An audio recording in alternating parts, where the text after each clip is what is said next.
जय हिंद। कैसे हैं आप लोग? मस्त है। चलिए ठीक है, क्या बात।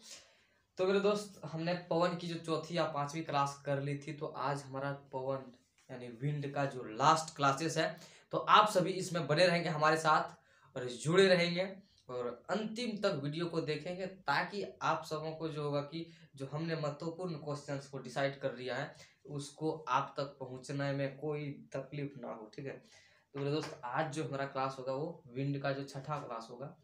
इसी क्लास में जो होगा कि पवन की पूरी बातों को हम लोग खत्म कर देंगे। उसके बाद कोई और न्यू टॉपिक पर चलेंगे। तो अगला जो वीडियो हमारा आएगा या फिर डेजर्ट का आ सकता है, यानी रेगिस्तान वाले पर हम लोगों को बहुत सी बातें करने हैं और बहुत इंपॉर्टेंट क्वेश्चन उनसे उनसे बनता है। तो आप सब एक बार डेजर्ट को भी पढ़ लें। डेजर्ट यानी कि रेगिस्तान को समझ गए, मरुस्थल रेगिस्तान जो कर सकते हैं उसको। तो देखिए मेरे दोस्त, आज का जो हमारा टॉपिक सेशन है उसको वो कौन सा सेशन है, तो पवन की एक क्लासेस जो बची हुई थी, यानी कि कौन सा पवन, ठंडा पवन। पवन कितने प्रकार के होते थे? 3 प्रकार के होते थे। हमने उस पहले क्लास में देख लिए थे। तीनों का जितने प्रकार होते थे उसको भी हमने बहुत डिटेल बातों में देख लिया है। और जो जो इस वीडियो को अभी तुरंत देख रहे हैं, तो वो पहले उस पवन की फर्स्ट क्लास को देखें, ताकि आप सबों को बारीकी से समझ में आए और कंपटीशन में कोई भी क्वेश्चन ना छूटे। ठीक है, इस असर करता है क्या, यही वीडियो देख लिया, थोड़ा बड़ा देख लिया, हो गया, वैसा मत करो। ठीक है मेरे दोस्त, देखिए आज हम लोग पढ़ेंगे क्या, विंड। विंड क्या होता है? पवन। क्या होता है? पवन। पवन दो प्रकार से होते थे। एक तो हॉट हो गए या फिर कोल्ड बहेंगे। या तो गर्म हवाएं बहती है या तो ठंडा हवाएं बहती है। तो हम ही लोग जब देखते हैं गर्मी वाले दिन आता है मई जून जुलाई अगस्त में, जून जुलाई में या फिर मई जून में, क्या होता है कि बैसाख चैत्र का महीना होता है। तो एक बार चले जाना धूप में खेतों की तरफ, हमारे गांव की खेतों की तरफ घूम के आ जाना, बड़ा लू लग जाएगा। ठीक है समझ गए आप लोग। तो क्या होता है कि जब गर्म वाले दिन होंगे, गर्मी वाले दिन होंगे, तो क्या होंगे, गर्म पवन चलेगी। और जब ठंडे वाले दिन होंगे तो क्या होगा, ठंडी पवन चलेगी। इसी प्रकार से हम लोग समझ लेंगे। आज जो क्लासेस है बहुत महत्वपूर्ण है और सटीक है। क्या है? सटीक है और बहुत महत्वपूर्ण है। तो आज हम लोग फर्स्ट जो पॉइंट को देखेंगे, कौन सा पवन, कौन सा पवन है, ब्लिजार्ड। क्या है? ब्लिजार्ड। ब्लिजार्ड एक प्रकार का क्या है, पवन है। पवन जो बहती है या फिर एक स्थान से दूसरे स्थान तक बहती रहती है, उसी को ना हम लोग कहेंगे हवा, पवन। जो इसको हम लोग क्या कर सकते हैं, महसूस कर सकते हैं। देखिए, देख तो नहीं सकते हैं ना, पवन कैसे बहती है तो हम लोग देख तो नहीं सकते हैं। तो इसको क्या कर सकते हैं, हम लोग महसूस कर सकते हैं। हाँ, अरे हवाएं जब लगती है शरीर में तो क्या होती है कि कुछ महसूस होती है। उस महसूस के कारण हम लोग क्या बोलते हैं कि अरे हवाएं चलने लगी। गर्म महसूस होता तो गर्म हवाएं चलती है, ठंडा महसूस होता तो ठंडा हवा चलती है। और शीतलहर यानी कि जब दिसंबर जनवरी वाले माह में क्या होता है, ठंडे मौसम होते हैं, जिसके कारण क्या होता है, पवन भी वहाँ की ठंडी चलती है। आप लोग समझने की कोशिश करेंगे हमारी बातों को। देखिए, ब्लिजार्ड पवन क्या, इसका शाब्दिक अर्थ क्या होता है, बर्फ की आंधी। एक प्रकार से जो होगा कि बर्फ की आंधी। बर्फ की आंधी कहाँ होगा, या तो सबसे ऊपर नॉर्थ में होगा या तो सबसे नीचे साउथ में बर्फ से ढका हुआ क्षेत्र है। क्योंकि ये जो क्षेत्रीय है वो क्या है, एक तो अंटार्कटिक वृत्त है और अंटार्कटिक और आर्कटिक वृत्त है। समझ गए आप लोग। तो दोनों वृत्त क्या होगा कि नॉर्थ पोल साउथ पोल, उत्तरी ध्रुव दक्षिणी ध्रुव। तो दोनों ध्रुवों में क्या होगा कि बर्फ से ढका हुआ, क्योंकि वहां तक सूर्य की जो रोशनी है वो प्रॉपर तो पहुंच नहीं पाएगी। तो वहां क्या है, विशाल बर्फ की जो है परत जमी हुई है। और उसी परत में जब ठंडा हवा चलती है, सिरसिर सिरसिर बहती है, तो उसी को हम लोग कहेंगे ब्लिजार्ड, यानी कि क्या है, ठंडी हवाएं हैं, ठंडी पवन है। आप लोग समझ गए, बहुत बार पूछा गया, इसको आप लोग ध्यान में रखते हुए चलिएगा। उसके बाद मेरे दोस्त, नॉर्टी पवन। नॉर्टी पवन यह भी एक जो है कि ठंडा पवन है। ठंडा पवन होने के कारण क्यों है, इस पर भी हम लोग एक्सप्लेन करेंगे।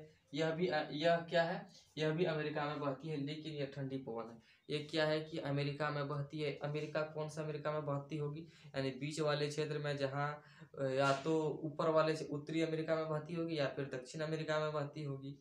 तो आप लोग समझ गए, ये तो बहती होगी किधर, उत्तरी अमेरिका में, क्योंकि वहाँ की जो क्षेत्र है वो ठंडा क्षेत्र है। तो वहाँ के क्यों ठंडा क्षेत्र है, क्योंकि वहां तक सूर्य की रोशनी प्रॉपर पहुंच नहीं पाती है। पहुंच नहीं पाती, इसका क्या कारण है, क्योंकि वह विषुवतीय रेखा से बहुत दूर क्षेत्रों में है। कर्क रेखा से बहुत दूर वाले क्षेत्र में, इसके कारण वहाँ की क्षेत्र जो होगी वो ठंडी क्षेत्र होगी। तो आप लोग समझ गए हमारी बातों को। अब चलेंगे एक और पॉइंट इसी में, देखिए क्षेत्र जहाँ की ठंडा होगी वहाँ क्या होगा, पवन ठंडा होगा। क्षेत्र जहाँ की गर्म होगी वहाँ की पवन गर्म होगा। तो इस बात से अंदाजा हम लोगों को लग चुका है कि कहाँ गर्म पवन बहेगी और कहाँ ठंडा पवन बहेगी। यानी कि विषुवती रेखा से मकर रेखा और विषुवती रेखा से कर्क रेखा के बीच वाले जो क्षेत्र होंगे, इस क्षेत्र में सिर्फ क्या बहेंगी, गर्म हवाएं बहेंगी। क्योंकि यहाँ सूर्य की जो रोशनी है वो प्रॉपर सीध रेखा में पड़ती है। तो सीध रेखा में पड़ने का क्या कारण है, क्योंकि वो सूर्य के जब बीचों बीच किरणें पड़ती है उस पर, वही ना हो गया भूमध्य रेखा, भूमि का मध्य हो गया। समझ गए आप लोग। अब चलेंगे बिलावल, क्या है, विलीबाग। विलीबाग क्या है, यह भी क्या है, कहीं ना कहीं एक प्रकार का ठंडी पवन है। यह अलास्का में बहती। तो आप लोग समझ गए अलास्का कहाँ है, उत्तरी अमेरिका में है। उत्तरी अमेरिका में देखिए सबसे नॉर्थ साइड, उत्तर पश्चिमी साइड में है कि नॉर्थ और पश्चिम, पश्चिमोत्तर में कर सकते हैं अलास्का है। तो यहाँ की पवन है जो है क्या है, वो ठंडा है। क्यों ठंडा है, क्योंकि यहाँ की जो क्षेत्र है वो कर्क रेखा से ऊपर है। तो क्या होगी, वहाँ की जो तापमान न्यूनतम होती है, सुनहरा होता है, ठंडा होता है। तो ये जो तापमान है क्या होगा, वहाँ की ठंडा होगी। विलीबा बहुत बार पूछा गया सवाल में। देखिए हम जो आप सबों के बीच सवाल लाता हूँ ना, वो कहीं ना कहीं सेट में आपको मिल जाएगा। कोई भी सेट लीजिए, किरण का लीजिए, किरण पब्लिकेशन का लीजिए, कोई भी जो है कि आप क्वेश्चन बैंक को उठा लीजिए, उससे ही हम आपको क्वेश्चन बना करके देते हैं और उसी पर सॉल्यूशन बना बना करके आपको देता हूँ, ताकि आपके लिए भी हेल्पफुल रहे और आप सभी बातों को, सारी बातों को समझ सके। समझ गए आप लोग।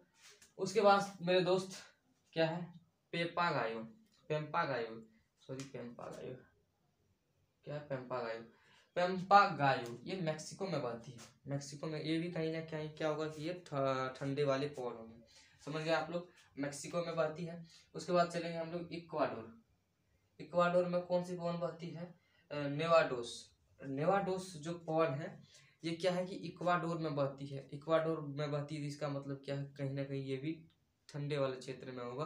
तो ये कौन सा पवन होंगे, ठंडे पवन होंगे। और उसके बाद आएंगे फ्रियाजेम। फ्रियाजेम, फ्रियाजेम कहाँ है, ब्राजील में। ब्राजील किधर है, दक्षिणी अमेरिका, लेकिन मकर रेखा से नीचे है कि नहीं। तो ये कहीं ना कहीं क्या हो गया, ठंडा क्षेत्रों में। तो अमेजन बेसिन जो जंगलें हैं, अमेजन सबसे बड़ा जंगल है, घना जंगल है।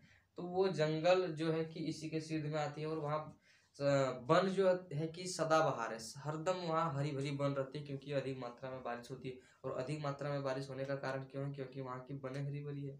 तो उसको वायु जो ठंडी हवाएं मिलती है, तो बारिश बरस जाता है। समझ गए। उसके बाद देखिए फ्रियाजेम ब्राजील में बहती है, लोग इक्वाडोर है ही। उसके बाद क्या है, पेम्प्रो, पेमिप्रो, क्या, पेमिप्रो। पेमिप्रो कहाँ, अर्जेंटीना में। अर्जेंटीना कहाँ है, ब्राजील के जस्ट निकट, यानी कि दक्षिणी अमेरिका में। समझ गए आप लोग, कहाँ है, दक्षिणी अमेरिका में, अर्जेंटीना में। ये पंपाज क्षेत्र में बहती है। पंपाज जो वहाँ की क्षेत्र है, वो क्षेत्र में क्या करती है, ठंडी हवाएं बहती है। समझ गए आप लोग। तो इस प्रकार से जो हवाएं बहती है मेरे दोस्त, इस बातों को आपको ध्यान में रखते हुए चलना है।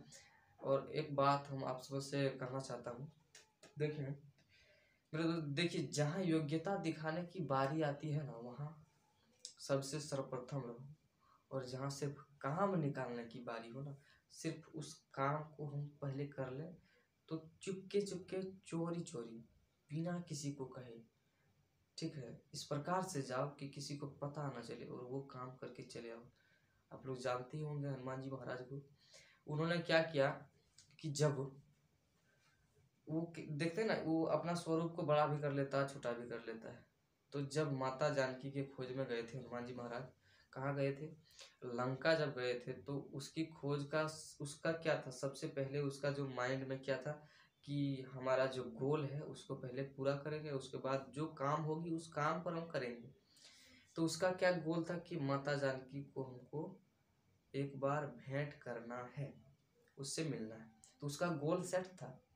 गोल सेट यदि आप लोग उस, देखिए बहुत बड़ा मोटिवेशन है आप लोगों के लिए, यदि मेरे दोस्त गोल सेट है और सावधानी पूर्वक और चतुरता के माध्यम से यदि उस चीज को करते हैं तो सफलता जरूर मिलेगी, उससे अधिक भी आपको आगे बढ़ने की मौका मिलेगा। ठीक है, तो इन्होंने देखिए इस संदेश से आप समझिएगा, तो हनुमान जी महाराज जब लंका गए तो देखिए सबसे पहले स्वरूप कितना छोटा बना लिया, इतनी से छोटा बन गया, इतनी से छोटा बन गया, और जमीन में नहीं दिखाई देता था, उतना छोटा बन गया वो।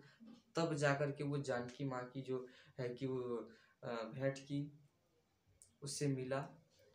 तो क्या हुआ, उसके बाद जब इसको योग्यता दिखाने की पारी आई तो आप लोग समझ ही रहे होंगे, पूरा लंका को जला दिया। इसी प्रकार एक मोटिवेशन के तौर पर जब योग्यता दिखाने की जब बारी आई तो सबसे ऊपर में रहना है, नाम फर्स्ट में आना चाहिए। ठीक है, तो इसी से आप लोगों तक भी जो है कि एक जो मोटिवेशनल संदेश है, आपको मोटिवेट करे जो बातें, उस बातों को भी आप लोग सुना करें, नहीं तो डिमोटिवेट ना हो जाए कभी भी। डिमोटिवेट हो जाने के बहुत से कारण है, आप फ्रस्ट्रेट हो जाते हैं, पढ़ाई में मन नहीं लगता है, 1 घंटा देखते हैं वीडियो सीरीज देखते हैं लेकिन दूसरा चीज़ में मन लगता है। तो वो बुरी आदतों को, नेगेटिविटी को हटाते हुए चलिए और अपने अंदर बहुत से पॉजिटिव गतिविधियों को लाइए, तभी आप अपना जीवन में सफल हो सकते हैं। और यदि सफल आप कठिन मेहनत के साथ होते हैं ना, तो वो सफलता की आनंद कुछ और ही होती है। समझ गए आप लोग। देखिए, तो एक ये हो गया था हमारा अर्जेंटीना में जो पंपाज के क्षेत्रों में बहती थी, ये भी कहीं ना कहीं एक ठंडी हवाएं है, ठंडी कोल्ड एयर विंड जो भी कह सकते हैं इसको। उसके बाद देखिए एक पुर्गा, ये साइबेरिया, लेकिन यह भी ठंडी पवन है। ये कहाँ बहती है, साइबेरिया में बहती है, तो ये कहीं ना कहीं ठंडे वाले क्षेत्र में ही होगा साइबेरिया। आप लोग समझ गए होंगे। देखिए हमारे पास मैप की सुविधा न होने के कारण, आप सबको मैप की सुविधा न होने के कारण मेरे पास, मैं आप सबको मैप नहीं दिखा पाता हूँ, तो इसके लिए सॉरी, क्योंकि हमारी भी आर्थिक स्थिति मेरे दोस्त बहुत दयनीय है। तो आप सभी हमें भी सपोर्ट करें, इसी कारण मैं भी एक स्टूडेंट ही हूँ यार, हमें भी सपोर्ट करो। और मैं एक आप लोगों को हमारे जितना तक मेरे माइंड में है कि आप लोगों को अच्छा से अच्छा कंटेंट देने की कोशिश करता रहूँगा। और हम जानते हैं गरीबों की दुख क्या होती है, कितने पिछड़े लोग होते हैं हमारे, हम ही थे, हम ही क्या, अपना बारे में क्या बताऊंगा आप लोगों को। उससे देखिए कोई जब आपको ठोकर मार देता है ना तो बहुत बुरा लगता है, ये सबको पता है। ठीक है, इसीलिए उन सारी चीज़ों को हटाओ यार, पहले पढ़ाई कर लो उसके बाद तो मौज मस्तियाँ है ही, उसके बाद जो सफलता के बाद जो मस्तियाँ करोगे ना, तो नाम भी होगा और काम भी निकलेगा। मिलते हैं अगली पॉइंट पर, तब तक के लिए जय हिंद, जय भारत। हाँ, तो हमारा अगला पॉइंट क्या होगा, हब्बू। तो मेरे दोस्त हब्बू भी कहीं ना कहीं क्या होगा कि एक कोल्ड जो विंड होगा, यानी कि ठंडी पवनें होगी। तो ये कहाँ बोला जाता है, तो सूडान के जो लोग हैं ना, या फिर वहाँ की जो जनजातियाँ है, इस प्रकार से आप समझेंगे तो आप सबों को याद करने में भी आसानी होगी। कि जो आप लोग देखेंगे इस तरह कि जो सूडान की जनजाति है वो ठंडे पवन को क्या बोलते होंगे, हब्बू बोलते होंगे। क्या बोलते होंगे, जो वहाँ के जो लोग हैं वो क्या बोलते होंगे, ठंडे पवन को हब्बू। तो इस प्रकार से यदि आप रखते हैं तो कोई प्रॉब्लम नहीं होगी। तो ये सब चीज़ें याद रखनी ही होगी, क्योंकि ये तो कोई कंसेप्चुअल चीज़ है नहीं कि इस प्रकार से आपको समझा देंगे। ये वहाँ की जो परंपराएं हैं, वहाँ की जो हवाएं जो बोली जाती है, वो तो एक ही ना बोली जाती होगी। उसके बाद देखेंगे कैप डॉक्टर, कैप डॉक्टर भी एक पवन है। हमने जब गर्म हवाएं जब पढ़ी थी तो उसमें एक डॉक्टर पवन भी पढ़ी थी, जो कहाँ बहती थी, सहारा की रेगिस्तान। तो विश्व का सबसे बड़ा डेजर्ट यानी कि सबसे बड़ा रेगिस्तान वो कहाँ है, सहारा की रेगिस्तान, जो कि 11 देशों में ये बहुत बड़ा क्षेत्रों में फैला हुआ है। और इसके बीच एक ही झील है, उसका नाम है चाड झील। कैमरून, नाइजर, नाइजीरिया और चाड, ये 4 देशों से घिरा हुआ है एक झील। जब झील वाले पर हम लोग आएंगे तो बहुत बारीकी से इसको देखेंगे, और सारे झील की जो पूरी जो झील है जो महत्वपूर्ण है, उस सारे झीलों को देखेंगे, जलप्रपात को देखेंगे, जलडमरू को देखेंगे, सभी चीज़ों को बारीकी बारीकी से हम लोग पढ़ते हुए चलेंगे। और हमारे जो अभी चट्टानें नहीं हुई है, बहुत सारे टॉपिक अभी तक बाकी है। तो आप सबको मैं सोचता हूँ कि छोटे से छोटे टॉपिक में दूँ तो आपको भी आसानी होगी क्लासेस करने में। तो आप लोग देखिए प्ले लिस्ट हमने बना रखी है, सिर्फ प्ले लिस्ट में वीडियो ऐड नहीं किया हूँ। तो सारी चीज़ों का प्ले लिस्ट बना लूँगा, उसका वीडियो भी अपलोड उसी में सेट कर दूंगा। तो आपको परेशान होने की कोई ज़रूरी नहीं है। आप निरंतर वीडियो को देखते हुए चलिएगा, सीरियल वाइज देखते हुए चलिएगा, तो आपको भी मजा आएगा। ठीक है मेरे दोस्त, अब जाएंगे हम लोग कैप डॉक्टर। कैप डॉक्टर जो है कि दक्षिण अफ्रीका में जो है बहती है। दक्षिण अफ्रीका क्या हो गया, देश के जो अंतिम छोर है। दक्षिण अफ्रीका समझ गए, विश्व का दूसरा सबसे बड़ा महाद्वीप कौन सा है, दक्षिण अफ्रीका है। और सबसे छोटा ऑस्ट्रेलिया है। ओसानिया भी कर सकते हैं इसको। तो सबसे नीचे देखिए, दक्षिण क्या होगा नीचे, उत्तर क्या होगा ऊपर, दक्षिण क्या होगा नीचे, और पूरब होगा इस साइड, हमारा पूरब पूरब, हमारा दक्षिण पश्चिम पश्चिम। समझ गए। इस प्रकार से आप लोगों को एक बार जो है कि इसको भी याद रखना चाहिए। ठीक है, क्या याद रखना चाहिए, दिशाओं को। तो आप लोग देखिए जो दक्षिण अफ्रीका में जो बहती है, इसको क्या दो प्रकार का जो पवन बहती है, ठंडा पवन यहाँ दो प्रकार से बहती है। एक तो कैप डॉक्टर बहती है और एक पोनेंटी। पोनेंटी पोनेंटी एक प्रकार का क्या है, पवन है, वो भी क्या है, ठंडी पवन है। तो ठंडा पवन होने के साथ साथ क्या है, ये जो दक्षिण अफ्रीका में बहती है, तो ये आद हम लोग कैसे रखेंगे तो दोस्त, तो आद रखने का एक बहुत सटीक तरीका है। क्या तरीका वो है, तो वो तरीका है क्या है, पेंटेनॉन कहाँ क्या होता है, तो हवा होता है। कौन सा हवा होता है, गर्म हवा, ठंडा हवा होता है। तो ठंडा हवा ये कहाँ बहती है, तो दक्षिण अफ्रीका में बहती है। तो दक्षिण अफ्रीका वाले लोग इसको क्या कहते होंगे, जो बहती रहे, जैसे हम ही लोग ना बोलते हैं, जैसे जब सावन भादो भादो का महीना आता है तो पूर्वइया हवा चलने लगता है। पूर्व दिशा से जब हवाएं आती है तो हम लोग बोलते हैं, बूढ़ा बुजुर्ग लोग क्या बोलता है, बोलता है कि पूर्वइया हवा बहने लगा।